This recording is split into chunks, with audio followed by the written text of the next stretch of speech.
আমি কথা বলতে চাচ্ছি মুফতি আব্দুল্লাহ আল মাহমুদ ও বোন তাসলিমা নাসরিন খবর। মুফতি আব্দুল্লাহ আল মাহমুদ বলেছেন যে মাদ্রাসায় যখন আমি লেখাপড়া করলাম তখন হুজুরেরা আমাকে ধামা চাপা দিয়ে রাখছে, জোর করে ইসলামের ভিতরে রেখে দিয়েছে। উনি আগেই ইসলামের প্রতি অবিশ্বাস করেছেন। আর বোন তাসলিমা নাসরিন বলছেন যে হুজুরেরা নারী বিরোধী অনেক কথা বলছে। আসলে তো হুজুরা নারী বিরোধী কথা বলে না, নারীদের হক আদায়ের জন্য হুজুরেরা কথা বলে, নারীর সম্মান বৃদ্ধি করার জন্য কথা বলে, নারীকে সম্মানিত করার জন্য কথা বলে। যেমন আমাদের হুজুর পাক সাল্লাল্লাহু আলাইহি ওয়াসাল্লাম উনি বলেছেন, নারীদেরকে অনেকভাবে হুজুর পাক সাল্লাল্লাহু আলাইহি ওয়াসাল্লাম উনি সম্মান দিয়েছেন। যেমন মুফতি আব্দুল্লাহ আল মাহমুদ বলেছেন যে ইসলামের বিরুদ্ধে হুজুরেরা আমাদেরকে জোর করে রেখেছে।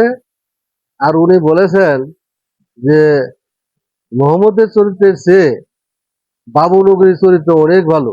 এই কথাটা সম্পূর্ণ মিথ্যা। কারণ মানুষ সর্বশ্রেষ্ঠ জীব, আর মানুষের মধ্যে সর্বশ্রেষ্ঠ হলো আমাদের নবী নবী করিম সাল্লাল্লাহু আলাইহি সাল্লাম। আর মুফতি আব্দুল্লাহ মাহমুদ বলেছেন যে বাবু নগরীর চরিত্র হুজুর পাক সাল্লাল্লাহু আলাইহি সাল্লামের চরিত্রের চেয়েও ভালো। এটা সম্পূর্ণ মিথ্যা কথা। কারণ হুজুর পাক সাল্লাল্লাহু আলাইহি সাল্লামের চরিত্র হলো মানব জাতি জীবন গড়ার একটা আদর্শ মাত্র। নবী সাল্লাম যা জীবনে করেছেন তা আমরা হুবহু পালন করব। যেমন উনি বলেছেন যে ইসলামের প্রতি জোর করে রেখেছে, ইসলাম থেকে অনেকে বেরিয়ে যেতে চাচ্ছে, আমিও বেরিয়ে যেতে চেয়েছিলাম। কিন্তু দেখা গেল যে যেমন যারা ইসলাম মানে না, দাড়ি রাখে না, মাথায় টুপি রাখে না, হ্যাঁ এটা সুন্নতের খেলাফ, সুন্নতের মধ্যে কমতে আছে। কিন্তু ইসলাম থেকে বেরিয়ে যাওয়া মানে আপনি মুফতি হন, মুহাদ্দিস হন, কিংবা আর বহু কিছু হন, আপনি যদি ইচ্ছাকৃত ভাবে ইসলাম ছেড়ে দেন, কিন্তু ইসলামের মধ্যে আপনার বিশ্বাস না থাকে, করণীয় কিছু নাই। কারণ ইসলাম কারোর ধামা চাপা দিয়ে রাখে। ইসলাম হলো মুক্ত ধর্ম, যে কোনো ধর্মের লোক ইসলাম গ্রহণ করতে পারে। যেমন মুফতি আব্দুল্লাহ আল মাহমুদ সম্পর্কে আমি একটু বলতে চাই, কোনো জিনিসই আপন ইচ্ছে চলে না। উদাহরণস্বরূপ যদি বোঝাইতে যাই, এটা রিক্সা চালাতে গেলে চালক লাগে, একটা গাড়ি চালাতে গেলে চালক লাগে, একটা ইউনিয়ন পরিষদ চালাতে গেলে চালক লাগে, মেম্বার চেয়ারম্যান লাগে, জেলা চালাতে গেলে জেলা প্রশাসক লাগে, দেশ চালাতে গেলে সরকার লাগে। সমস্ত পৃথিবী চালাতে গেলেও একটা চালক আছে। আকাশ পাতাল থেকে শুরু করে সকল কিছু যদি যিনি চালায়, উনি একজন চালক অর্থাৎ সৃষ্টিকর্তা। আর আপনি বলেছেন, মুফতি আব্দুল্লাহ মাহমুদ উদ্দেশ্যে বলছেন, আপনি বলেছেন যে ইসলাম থেকে আমি আগেই ছেড়ে দিতে চাইছিলাম, আমি 2017 সালে ইসলাম ত্যাগ করেছি। আপনি কবি মাদ্রাসায় পড়েছেন, মুফতি হয়েছেন, হাফেজ হয়েছেন, হ্যাঁ মুফতি মুহাদ্দিস হয়েছেন, বেশ ভালো কথা, আপনি জানেন বেশি। আপনি এটাও জানেন না, এই কোরআনের একটা আয়াতে বর্ণনা করা ছিল যে হাজারো হাজার আলেমদেরকে জাহান্নামে দেওয়া হবে। আপনি মুক্তি হয়েছেন কি হয়েছেন? আপনাদের মতো মুক্তি শত শত মুক্তিকে আল্লাহ তাআলা জাহান্নামে দিবে যদি যারা পালন করেন, কিংবা পালন করেন তাহলে ভালো, আর পালন না করে শুধু জানলেন, শুনলেন, বুঝলেন, কিন্তু রাখলেন না। যেমন আমি ইসলামের একজন লোক, আমি দাঁড়িয়ে দাঁড়িয়ে এটা আমার সুন্নতের খেলাফ, কিন্তু আমি ইসলাম ত্যাগ করতে পারবো না।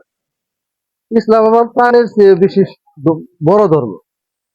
তাহলে আমি ইসলামের মধ্যে আছি এবং থাকবো। এরকম ভাবে অনেকে আছে ইসলাম প্রিয়, দাঁড়িয়ে রাখে নাই, তার সুন্নতের খেলাফ আছে, থাকবো, এটা আশা আছে। আর তসলিমা নাসরিন বোন বলেছেন ওনার বই পড়লেই যে খারাপ হয়ে যাওয়া এরকম না, ওনার বই আমি অনেক পড়েছি। যেমন উনি বলেছিলেন কোন এক সময় যে বাসের মধ্যে আমি যাইতেছি, এই মুহূর্তে মনে হলো একজন লোক, ভদ্রলোক আমার পেন্টের মধ্যে উপরে থেকে সিগারেট আগুন লাগিয়ে দিল। আমার ভিতরে অক্টোপাসের মধ্যে লাগলো, আমার মনে হলো আমি একটা সিগারেট লাগাই, তার গায়ে আমি লাগিয়ে দিই। তিনি আরো বলেছেন যে আমরা একটা মেয়ে মানুষ অসহায়, আমাদেরকে কয়েকজন ছেলে মিলে হাজার করে নিয়ে যায়। তসলিমা নাসরিন বলেছেন যে আমার মনে হয় যে আমরা একটা ছেলেকে হাজার করে নিয়ে যাই, কিন্তু ওনাদের পাগলের মতো প্রলোভ সে বক্তাছে। তসলিমা নাসরিন বই পড়েছি, হিন্দুর বই পড়েছি, হিন্দু ধর্ম পড়েছি, খ্রিস্টান ধর্ম পড়েছি, বুদ্ধ ধর্ম পড়েছি, এমন কোন ধর্মগ্রন্থ নাই যে আমি না পড়েছি। আমি যখন ইউনিভার্সিটি বা কলেজে পড়ি তখনকার সময় আমি তসলিমা নাসরিনের অনেক বই পড়েছি। বিভিন্ন ইসলাম ধর্ম পড়েছি, হিন্দু ধর্ম পড়েছি, বুদ্ধ ধর্ম পড়েছি, খ্রিস্টান ধর্ম পড়েছি। আমি সকল ধর্মাবলী যে কোনো বই পড়েছি, সকল প্রকার বই পড়েছি, কিন্তু তাই বলে কি আমি ইসলাম থেকে বিচ্ছিন্ন হয়ে গেছি? না। ইসলাম নারীদেরকে সম্মান দেয়। ইসলাম নারীদের আহ, ছোটদেরকে স্নেহ করার, বড়দেরকে শ্রদ্ধা করার ইত্যাদি শিক্ষা দেয়। ইসলামের পরিপূর্ণ ধর্ম। আর কোরআন শরীফ হলো পূর্ণাঙ্গ ধর্মের একটা সারাংশ। আর যে একে ধরে রাখবে ইহকালেও সে সম্মান পাবে, পরকালেও সম্মান পাবে। আর সম্মান এই পৃথিবীতে বিভিন্ন ভাবে সে বৃদ্ধি পাবে। যেমন ইসলাম কখনো ছোট করে না, ইসলাম মানুষের সম্মান বাড়ায়। আর তসলিমা নাসরিনের কথায় মুফতি আল মাহমুদ উনি বলেছেন যে ইসলাম ধামাচাপা দিয়ে রাখে, নারীর বিরোধী কথা বলে, নারীকে অসম্মান করে, মানুষকে ধর্মান্তর করে, এই জঙ্গিবাদ তৈরি করে। এগুলো সম্পূর্ণ মিথ্যা। কারণ ইসলাম পরিপূর্ণভাবে যে মান্য করবে, পালন করবে, এই মানুষ সভ্য জাতি, মানুষ সভ্যতে পরিণত হবে। সকল ধর্মাবলীর মানুষের জন্য উন্মুক্ত ধর্ম। যাই হোক, যদি এখন ইসলাম থেকে আপনি চলে যান, যেতে পারেন, কিন্তু ইসলাম থেকে আবার পুনরায় ফিরে আসার জন্য আমি মুফতি আব্দুল্লাহ মাহমুদকে বলছি, তসলিমা নাসরিন উভয়কে আমি বলছি। উনি একজন লেখক, সাংবাদিক, ওনার অনেক জ্ঞান আছে। তিনি আরো, আপনারা উভয়ই ইসলাম ভালোভাবে পরিপূর্ণভাবে আপনি হাদিস কোরআন গুলো যাচাই করে দেখেন। অনেক কোরআনের ব্যাখ্যা বাংলায় লেখা আছে এবং হাদিসের ব্যাখ্যা বাংলায় বলা আছে। আমি পরিপূর্ণভাবে আগা থেকে গোড়া পর্যন্ত সকল কিছু যদি আপনি পড়েন, জানেন, তাহলে এটা সঠিক ধর্ম কিনা আপনি জানতে পারবেন, বুঝতে পারবেন। যেমন বলা আছে, আমরা পড়ছি, আমাদের সারা শিক্ষা দিয়েছিল, এক রাষ্ট্রের সরকার আরেক সরকারের কাছে চিঠি দিছে যে দোস্ত আমাকে সাদা ছাগল দিবেন। আর যদি আর যদি কথা শুনেই সে বলছে, আর যদি আমি না দিই আমার সাথে তুই যুদ্ধ করবে, লাগাও ভালোবাসি, লাগাও যুদ্ধ।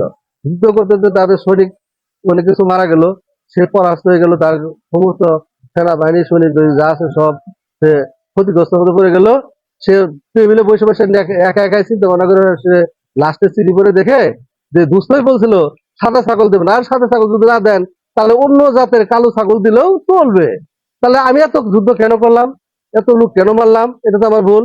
এরকম মুফতি আল মাহমুদ ভাই এবং তসলিমা নাসরিন লেখিকা, আপনাদেরকে বলছি, আপনারা হাদিস কোরআনটাকে আরো ভালো করে পড়েন, জানেন, যাচাই বাছাই করে দেখেন যে শুধু প্রথম কথা বললেই শেষ হবে না, আরো বিস্তারিত কিছু কথা আছে, এগুলো শেষ করে পড়ে জানে বুঝে তারপর আমরা চিন্তা ভাবনা করেন কি করবেন।